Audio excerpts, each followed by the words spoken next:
So Britain this patch gets a new AA. It's missile only, no guns on this platform. And it has a very cool missile, the SRAAM, or the Starstreak. And this missile isn't just, well, it's not a proximity fuse AAM. It works a little different than some of the other, missiles we have in game. It's actually a double stage or three-stage missile, so it launches out of the silo, or whatever you want to call it, the launcher on top here. Then it breaks apart again into 3 darts, as you can see, and they spin. But the only issue with this thing is it doesn't have a proximity fuse. Now, I don't know exactly how it should perform in real life. Apparently, these are really, really good missiles. They can go like Mach 3.5, I think. But in game, since you have to hit something, it makes it incredibly hard. Unless the radar is working perfectly that day. And even with a direct hit, you can see there, I didn't fully take that guy out.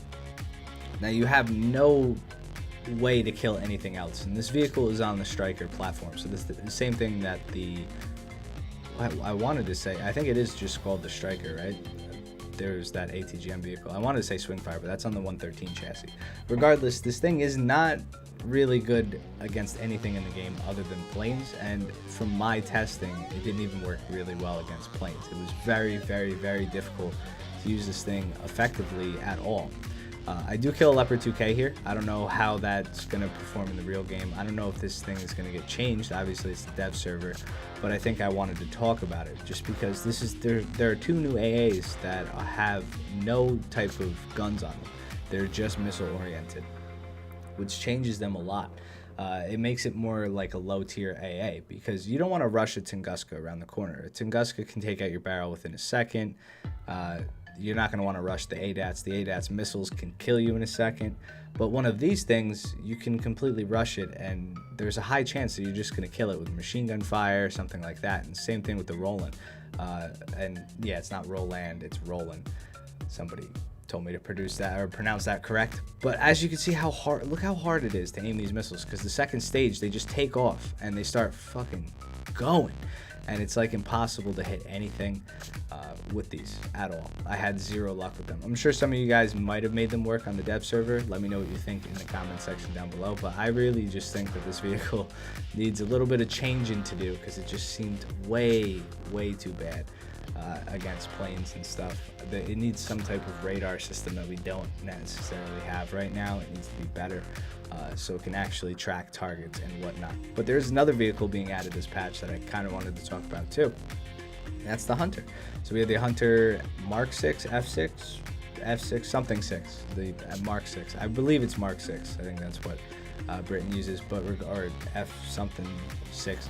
Regardless, it's a new Hunter and has AAMs, and these AAMs are actually pretty darn good. I have some testing in the background. Now, the plane itself isn't much faster than the normal Hunter that we have in game, but these things have a huge aspect when you're aiming in on a target. You can see it feels like almost like a helicopter. So I would assume that these missiles are going to be good. Apparently, they had borked flight models in the dev server. They said that they were only 5G pulls, and they said apparently in real life it's better than that. I'm not too sure. I have no idea. I don't even know what kind of missiles these are for real life, to tell you the truth. But I do know that a Hunter with AAMs was kind of needed, considering top tier Britain only gets the Javelin, right? The Javelin, the Venom, and then you have the Hunter. So having a Hunter with AAMs at least puts it somewhat competitive with the other vehicles. Now, I was testing here if it was front aspect too, and it's not. It's only rear, I believe, so, or all aspect I should say, and I don't think it is. And the only features on the actual plane itself is those 2 little bumps underneath where the pilot sits. It looks like some type of, I don't know, cannon storage maybe. I have no idea what that would be, but there's some new stuff on the aircraft itself. It's interesting because I think this thing can carry bombs too, which the normal Hunter can't. So you almost get a cast variant of the Hunter that can carry AAMs, which is pretty cool. Not the best bombs. I think it's like 2 1000s or something like that, maybe 4 1000s. Nothing crazy, but you can carry bombs with this thing. You can fly pretty fast. I mean, the normal Hunter's fast enough, as is for most planes, and you don't really have to fight 10-0s, I don't think, that often. Regardless, AAMs, I'm a fan. But yeah, what do you guys think about the Brits and what they're getting this patch? Let me know in the comment section down below. Please teach me about the Starstreak missile and the missile that's on the Hunter, or this actual Hunter variant. I'm not too sure. I know they used a lot of variants of Hunters. A lot of them were export. They fought Mirages, right? I'm pretty sure in Israel and stuff like that. There's a lot of Hunter variants, and I'm sure War Thunder could do with some more British planes at top tier, considering how underwhelming the Javelins seem to be with all the other planes that came that patch. So yeah, and let me know what you guys want to see in the next video. I have some more videos of the dev server, some stuff that I checked out and played, and I'd be happy to share it with you guys. So I'll see you in the next one. Thanks for watching. Peace.